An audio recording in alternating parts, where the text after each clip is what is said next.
게요.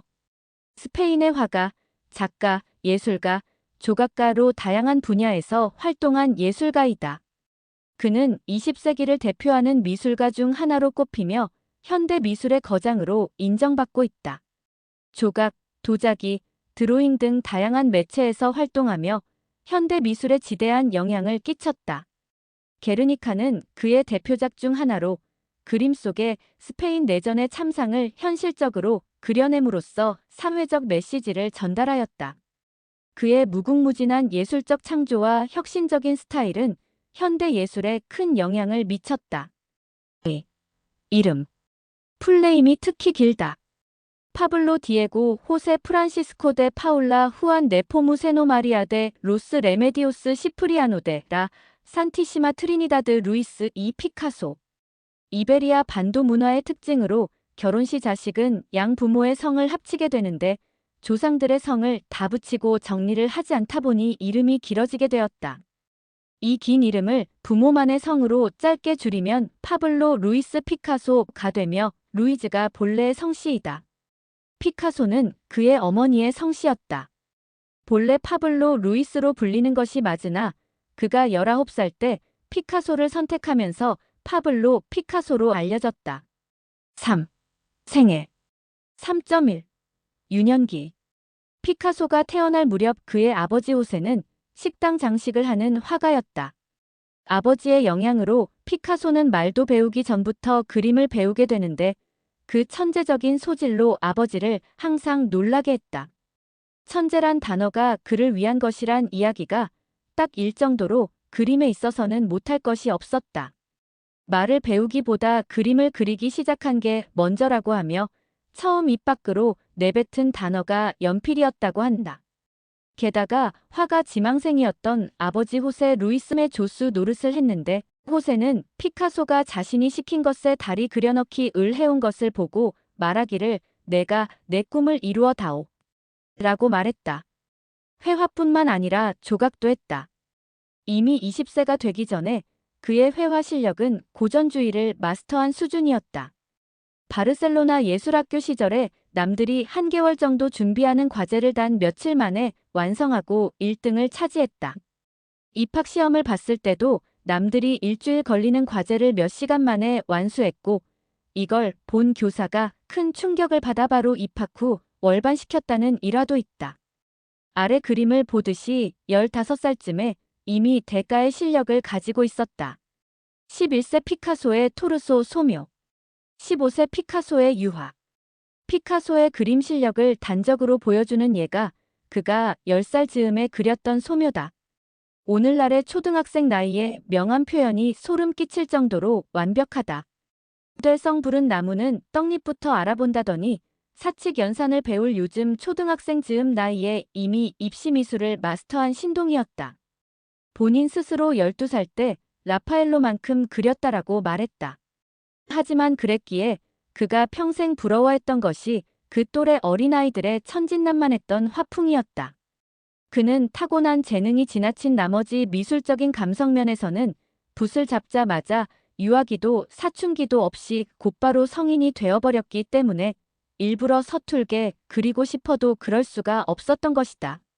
훗날 그려진 입체파 그림들에 대해서 대중의 반응은 이해하기 힘들다는 평이 많았다. 그런데 요즘의 현대 미술에 비하면 피카소의 입체파 그림은 상당히 이해하기 쉬운 편이다. 현대 미술의 괴리를 경험하고 난 사람들은 그제서야 피카소의 천재적인 재능을 다시 돌아본다는 말까지 할 정도이다. 게다가 위에 나오듯이 이미 입체파 그림을 그리기 전부터 피카소의 실력 자체는 정점에 이른 수준이었다. 그래서 피카소의 이 실력은 입체파 그림을 비롯한 현대 미술을 오해하거나 오용하는 자들을 비판할 때 인용되기도 한다.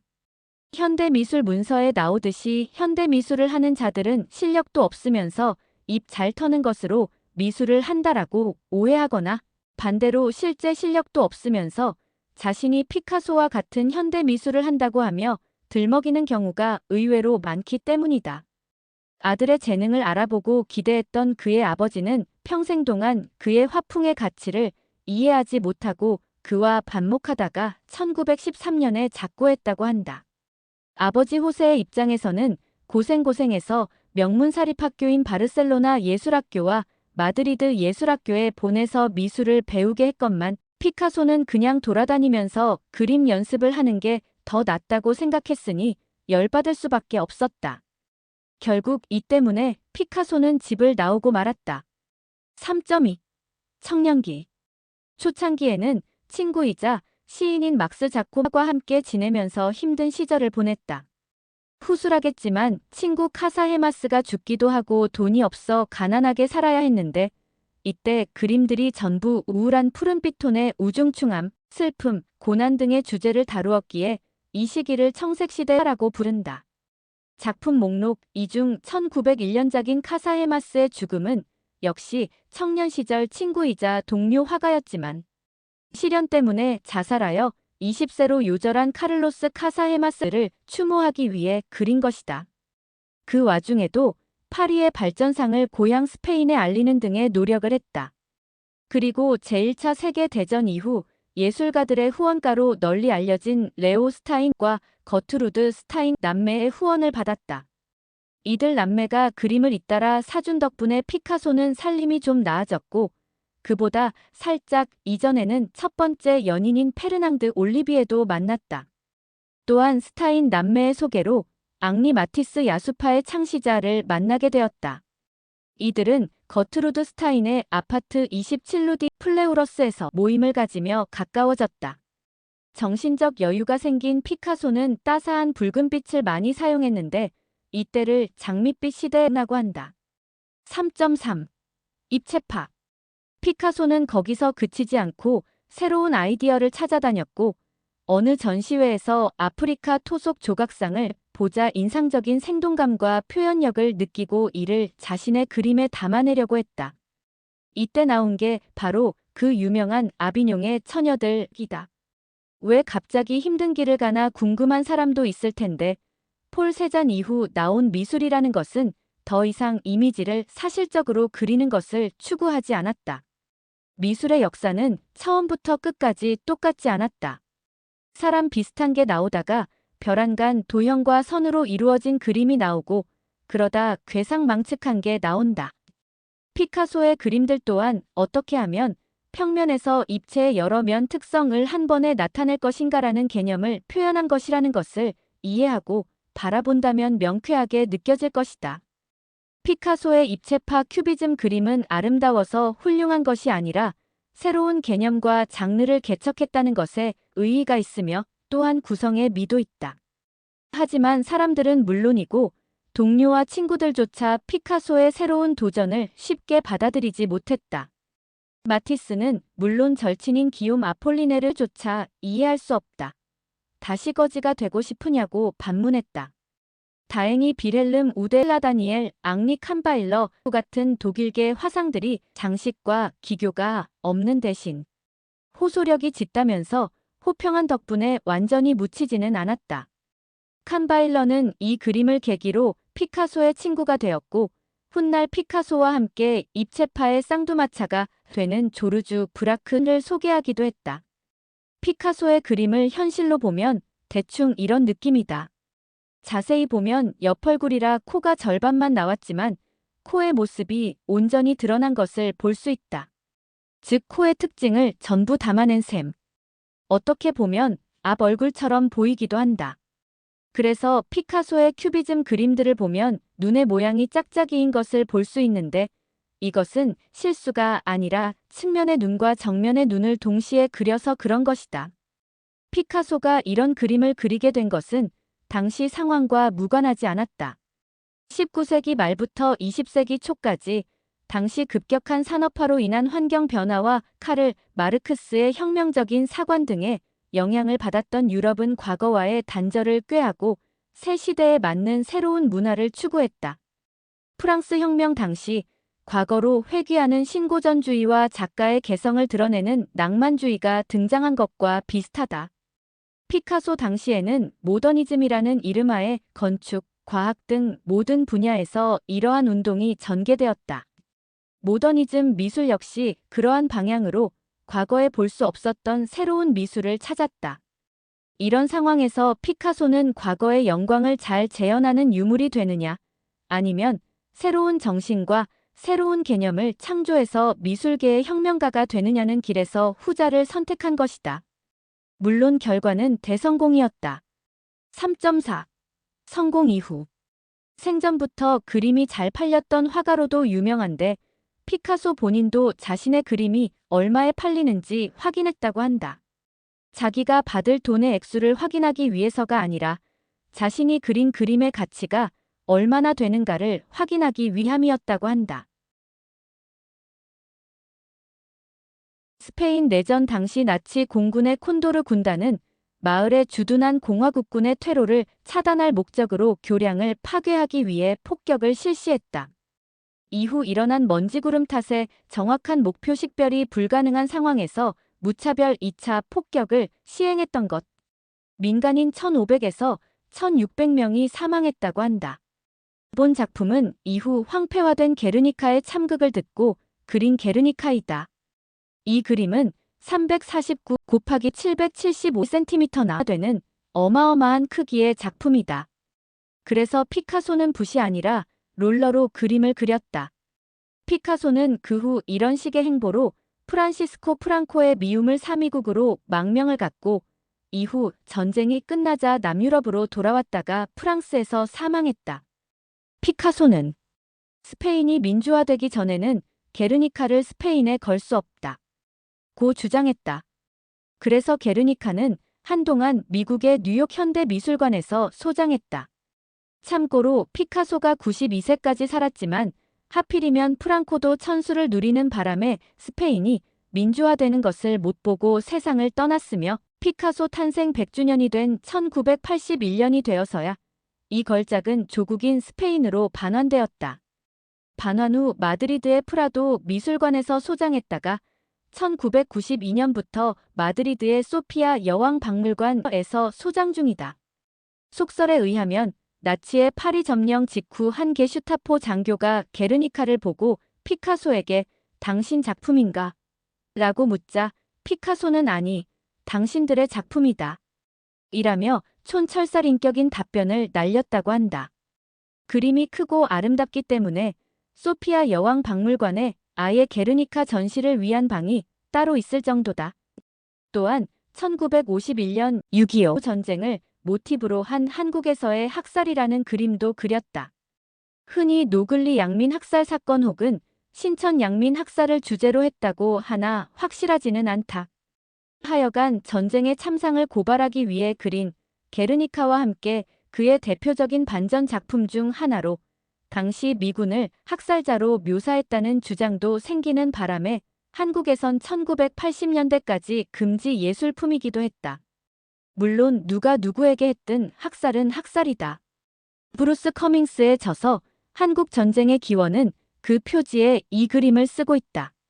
프란시스코 대 고야의 마드리드 1808년 5월 3일 에두아르 마네의 막시밀리안의 처형의 구도를 참고해서 그렸다고. 이걸 가지고 조선일보는 해당 그림이 6.25 전쟁의 허위 선전물이라고 주장했다. 3.5. 마티스와의 라이벌 관계. 미술사의 비화로 잘 알려진 이야기 중 하나는 피카소와 앙리 마티스가 라이벌 관계였다는 것이다. 1913년쯤에 찍은 거트루드 스타인 사진. 피카소와 마티스는 상술한 미국의 문인이자 예술 수집가 겸 후원가인 거트루드 스타인을 사이에 두고 서로 경쟁의식을 불태웠다. 스타인을 놓고 서로 사랑 싸움을 한 건 아니고 스타인이 미국에 잘 사는 집 딸이라 잘 보이려 했기 때문이었다. 성을 봐도 알 수 있듯이 부유한 유대인 집안에서 태어난 거트루드 스타인은 작가 및 시인 활동을 했으며 파리로 유학과 화실을 열고 파리의 예술가들과 어울렸는데 돈이 많아서 예술가들의 작품을 후하게 사주거나 가난한 예술가들이 머무를 집도 무척 싸게 빌려줬다. 파블로 피카소, 거트루드 스타인의 초상, 1906년. 이것이 피카소의 자존심을 건드리는 결과를 낳았다. 피카소는 스타인의 집 벽난로 위에 마티스의 그림이 그려져 있는 것을 보고 자존심이 상해서 마티스의 그림보다 더 멋진 그림을 그려 스타인에게 바쳤다고 하는 일화가 있다. 단순히 재미거리로 들어도 될 이야기이기도 하지만 여기에는 당시 예술가들이 어떻게 생존했는지가 드러난다.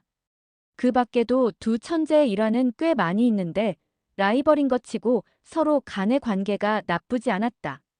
서로를 고양시키는 라이벌 관계였던 모양이다.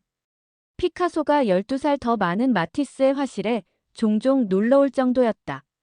마티스는 미술에서 색을 해방시키고 피카소는 형태를 해방시켰다는 말이 있는데 그만큼 서로의 스타일이 극명하게 다르기도 했고 서로에게서 자신에게 없는 부분을 보고 있었다는 듯하다. 실제로 피카소는 마티스의 작품 일부를 차용해서 쓰기도 했는데 그 때문에 피카소가 화실에 놀러왔다 가면 마티스는 저 인간 또 아이디어 훔치러 왔다 면서 투덜거리고는 했다는 일화가 있다. 3.6. 정치적 성향. 공산주의자였다. 피카소는 1944년 프랑스 공산당에 입당했다. 그는 정치활동이 자신의 예술의 세계관적인 연장선이라고 생각했다. 1937년에는 프란시스코 프랑코의 프랑코 정권에 반대하는 의미에서 프랑코의 꿈과 거짓이라는 산문시와 사파를 만들기도 했다. 다만 스탈린을 무척이나 혐오했다고 알려졌다. 당시 공산당은 세계적인 화가의 입당을 공산당 기관지 위마니테 지면의 절반을 들여 선전했지만 곧 피카소와 갈등을 빚게 된다. 불화의 이유는 공산당에서 선전을 위한 그림을 요구했지만 당 간부들이 피카소의 예술 세계를 이해하지 못했기 때문이라고 전해진다. 게다가 피카소는 이오시프 스탈린을 싫어해서 다른 공산당원들과도 상당한 충돌이 있었다고 한다. 결국 피카소가 스탈린의 초상화를 그려주긴 했는데 전혀 닮지 않아서 더욱 사이가 멀어졌다. 사실 그럴 만한 게 피카소가 스탈린 초상화라고 그린 게 이것이었다. 지금 와서 유명한 피카소의 그림들과 비교해 본다면 현실적인 편이지만 공산당원들 입장에서는 초상화를 그려준다더니 웬 어린애 낙서를 가져온 것이었다.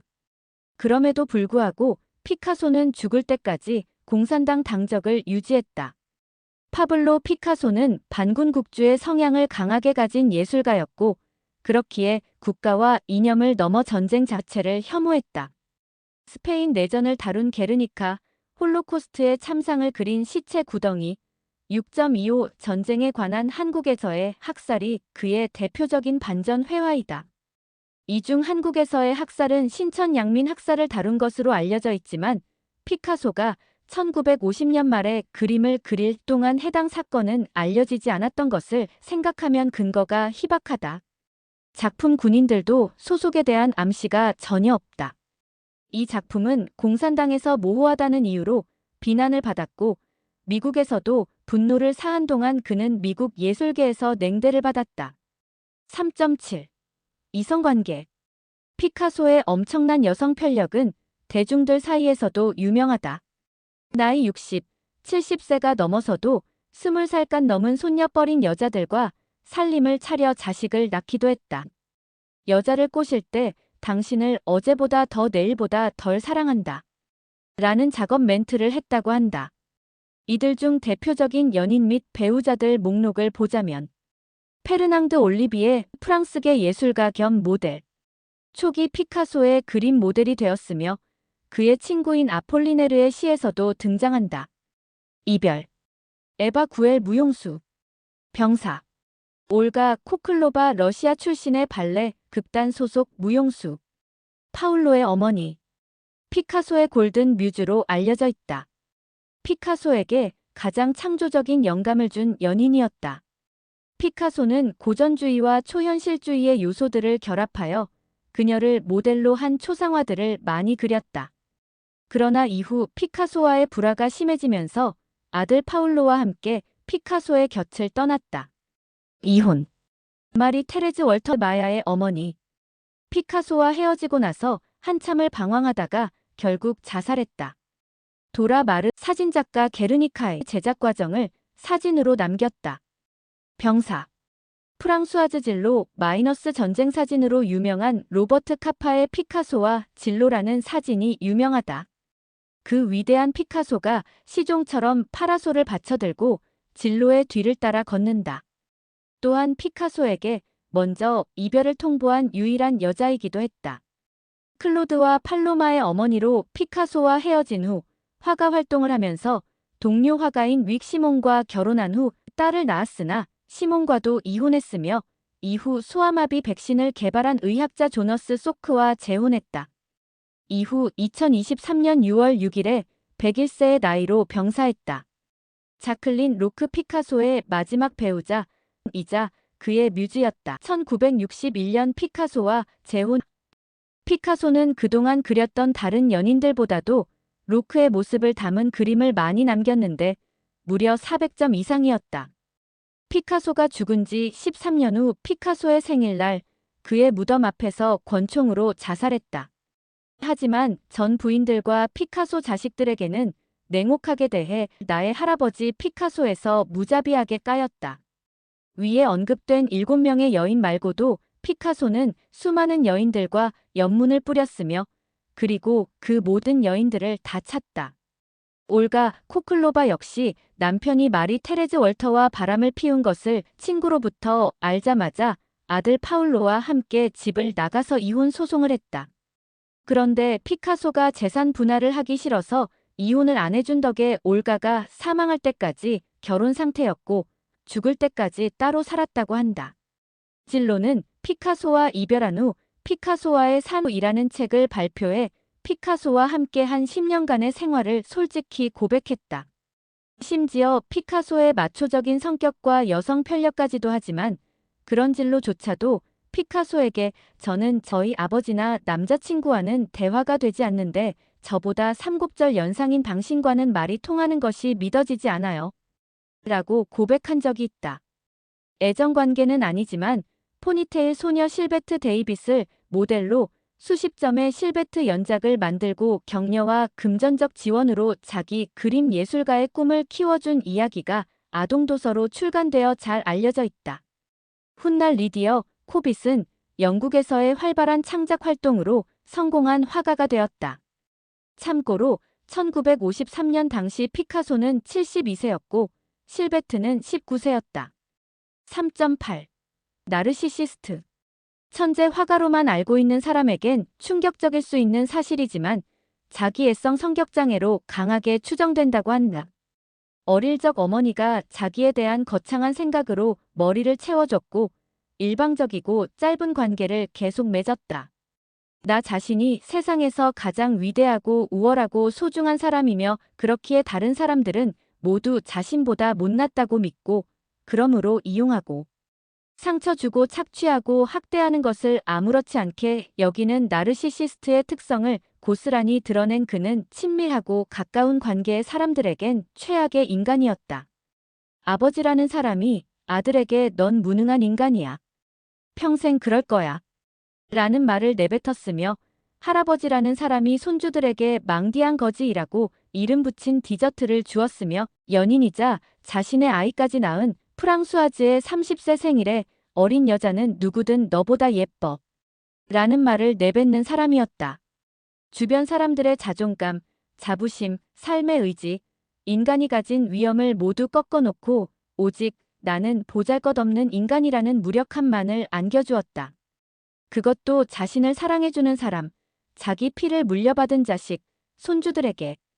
결국 가족들이 우울증, 알코올 중독에 빠지고 심지어 자살하는 결과를 부르게 된다.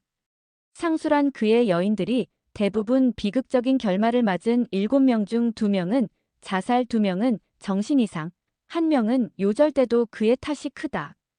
피카소는 평소 여자는 두 부류 여신과 현관 발매트로 나뉜다고 말했다고 한다. 유일하게 그를 먼저 차버린 여인 프랑수아즈가 떠나려고 할 때 나 같은 남자를 떠날 수 있는 여자는 없어. 사람들이 내가 관심이라도 있을 것 같아. 세상은 너란 존재엔 조금도 관심이 없어. 너를 좋아하는 것 같겠지만 그건 나와의 관계에서 비롯된 일종의 호기심일 뿐이야. 너는 내 작업실의 먼지만큼 하찮은 존재라는 말로 가스라이팅을 시도했다고 한다. 하지만 진로는 나는 결코 쓸려가지 않고 내가 원할 때 스스로 떠날 먼지라고 맞받아치며 넘어가지 않았다. 피카소는 달래고 윽박지르고 심지어 자살하겠다고 협박하기까지 했으며 심지어 복수하기 위해 진로가 낳은 자기 자식들의 상속권을 박탈했다. 물론 진로는 가만히 당하고 있지 않았다. 나로 살기 위해 누구의 허락도 필요 없다며 그를 떠났고 법적으로 맞서 싸우면서 아이들의 권리를 되찾아 주었다. 피카소가 마음대로 할 수 없었던 유일한 여성이었다. 진로의 결단에 피카소는 몹시 당황했고 진로가 자신과의 관계에 대한 회고록을 출판하는 걸 막는데 실패했을 때는 자기는 다른 사람들한테 무수한 상처를 줘놓고 자기가 고작 그만큼 당하는 건 못 참겠었는지 모욕감과 패배감을 호소하며 정신과 치료를 받았다고 한다. 그는 첫째 부인인 올가 사이에서 낳은 자식들을 차갑게 대했다. 자식들에 대한 관심은커녕 경제적인 지원도 전혀 없어 손자 손녀들은 할아버지 얼굴 한번 제대로 보지 못했고 결국 올가 소생의 아들 파울로가 낳은 손자 파블리토 피카소는 피카소가 이미 죽은 후에도 상처에서 벗어나지 못하여 락스를 마시고 자살했다.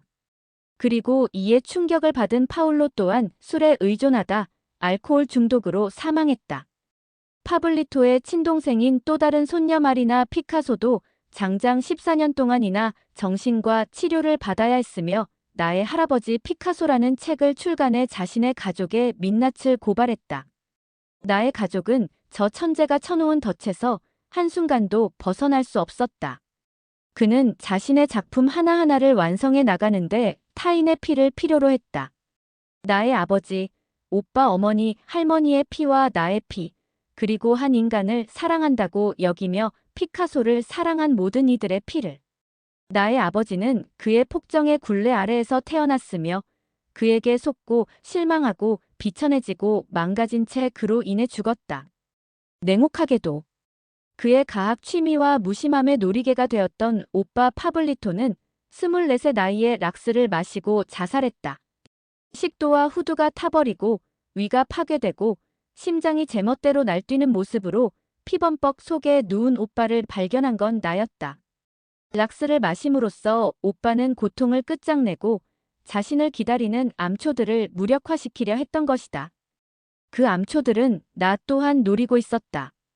피카소 이름을 가진 우리는 우롱당하는 희망의 소용돌이라는 덫에 걸린 사사나들이었다. 그렇기에 마리나는 피카소 사후 3,200억 원 가치에 이르는 할아버지의 작품들과 저택을 자신이 갖고 있고자 하는 의사가 없었고 과거를 그만 떠나보내겠다며 모조리 팔아버렸다. 위 인용문을 보면 대략 짐작이 간다. 3.9. 타 분야 활동. 잘 알려지진 않았지만 시를 쓰는 재능도 상당하여 시집도 냈다. 또한 꼬리 잡힌 욕망이라는 희곡을 쓰기도 했는데 저항적인 내용이라 몰래 상연되었다.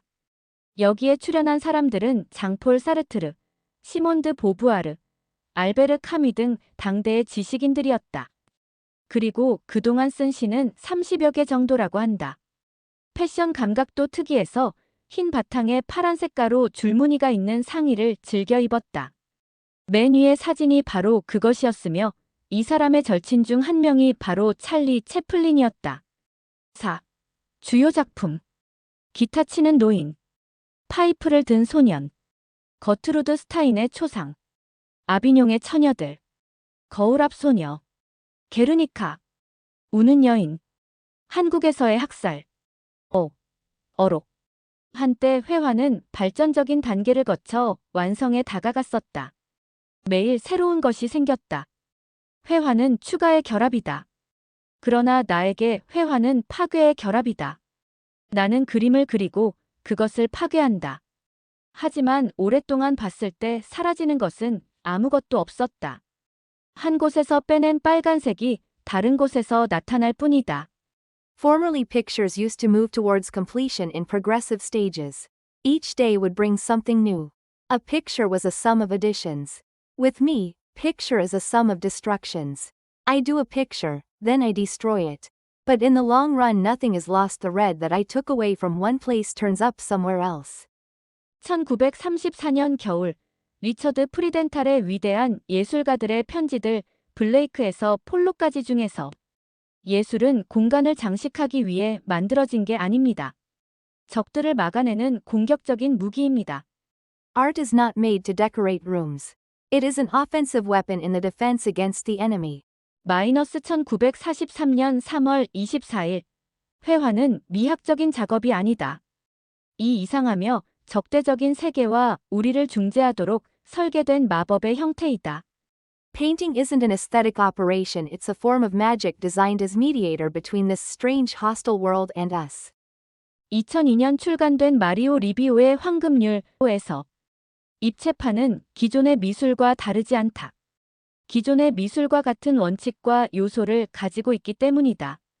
오랫동안 입체판은 이해되지 않았기에 오늘날까지 사람들은 이를 볼 수 없었고 없는 것처럼 간주되어 왔다. 나는 영어를 읽을 수 없다. 그러므로 영어 책은 내게는 백지와 같다. 그렇다고 해서 영어가 존재하지 않는다고 할 수는 없다. 그렇기에 내가 모르는 것을 이해하지 못한다고 해서 내가 아닌 다른 누군가를 탓할 수 있겠는가? Cubism is no different from any other school of painting. The same principles and the same elements are common to all. The fact that for a long time Cubism has not been understood and that even today there are people who cannot see anything in it, means nothing. I do not read English, and an English book is a blank to me. This does not mean that the English language does not exist, and why should I blame anyone but myself if I cannot understand what I know nothing about? 1923년 출간된 마리우스 대 자야스의 피카소 어록드에서 나를 위해 축배를, 내 건강을 위해 축배를 드시오. 나는 이제 더 이상 마실 수가 없소. Drink to me, drink to my health. You know I can't drink anymore. 6. 여담. 아름다운 한 여인이 파리의 카페에 앉아있는 파블로 피카소에게 다가와 자신을 그려달라고 부탁했으며 적절한 대가를 치르겠다고 말했다. 피카소는 몇 분 만에 여인의 모습을 스케치해준 다음 50만 프랑 약 8천만 원을 요구하자 여자가 놀라서 항의했다. 아니, 선생님은 그림을 그리는데 불과 몇 분밖에 걸리지 않았잖아요. 피카소가 대답했다. 천만에요. 나는 당신을 이렇게 그리는 실력을 얻기까지 40년의 시간이 걸렸습니다. 피카소가 바닷가에 놀러 갔는데 어떤 아이가 종이와 펜을 들고 나타나 그림을 그려 달라고 했다. 물론 아이의 부모가 피카소를 알아보고 아이에게 시킨 것이었다. 그러나 피카소는 종이 대신 아이의 등에다 그림을 그려서 돌려보내고는 이제 저 아이의 부모는 내가 그린 그림을 지우지 못할걸. 이라고 말하면서 낄낄거렸다고 한다. 피카소가 큐비즘 Jack Pamulo. 화제가 되고 있을 때 어느 직업 화가가 피카소에게 자신이 그린 고양이 실사 그림을 들고 와서 그런 유치한 그림을 그리다니 부끄럽지도 않습니까? 나는 이 정도는 되는 그림을 그리거든요. 라며 피카소를 욕했다. 피카소는 몇 분간 아기에 찬 화가의 장광설을 들으면서 슥슥 스케치를 하더니 이런 그림 말입니까? 라고 말하며 스케치판을 보여주었는데 거기엔 그 비평꾼 화가가 그려온 실사판 고양이 그림이 그대로 똑같이 그려져 있었다. 본인이 유명해지고 난 뒤 젊은 시절 그에게 도움을 주었던 사람이 파산하여 노숙자 생활을 하고 있자 그를 찾아가 땅바닥에 뒹굴던 골판지에 그림을 그린 뒤 이걸로 집을 사세요라며 건네주었다는 일화가 있다. 비슷한 사례로 알베르트 아인슈타인이 일본인 배달원에게 팁을 줄 현금이 없자 쪽지를 건네며 당신이 운이 좋다면 이 메모가 보통의 팁보다 훨씬 더 가치가 있게 될 것이라고 말한 일화가 있다. 전술했듯이 진로 사이에서 낳은 아들 클로드와 딸 팔로마 모두 부모님처럼 예술가로 활동했다. 특히 딸 팔로마 피카소는 보석 디자이너로 유명하며 딱 한편 발레리안 보로브츠크의 부도덕한 이야기 에피소드 중 바토리 에르제베트로 출연한 적이 있었다. 또한 아들 클로드는 아버지 작품을 관리하는 재단 피카소 에스트레이드의 운영자를 맡았다. 이탈리아의 언론인인 조반니 파피니에게 1952년에 보낸 편지에서 진짜 예술가는 조토, 티치아노, 렘브란트, 고야 같은 사람들이고 자기는 한낱 연예인에 불과하다고 토로했다고 널리 알려져 있으나 위 고백은 파피니가 지어낸 피카소와의 가상 인터뷰 내용이라고 한다. 역사상 최악의 독재자인 아돌프 히틀러가 굉장히 싫어했던 화가이기도 하다.